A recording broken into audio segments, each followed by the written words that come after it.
Nagrajenka tudi po koncu delovne kariere od novomeške Kovinotehni MKI ostaja dejavna, saj je prevzela vlogo prokuristke v podjetju.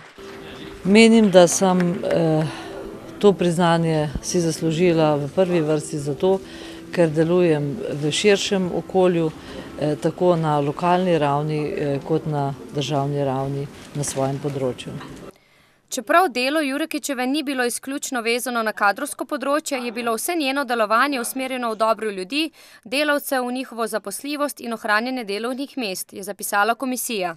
Vse skozi je delala v razmerah, ki so bile izjemno gospodarsko težke, ampak znala je resnično skrbeti za ljudi, prisluhniti in predvsem pomagati.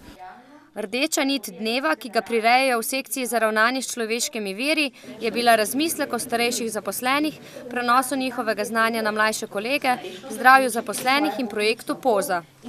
Brez primernih kadrov, brez usposobljenih ljudi, ki imajo izkušnje, kompetence, dejansko nobeno podjetje ne more v tem času biti učinkovit in uspešen na mednarodnem pa na domačem trgu.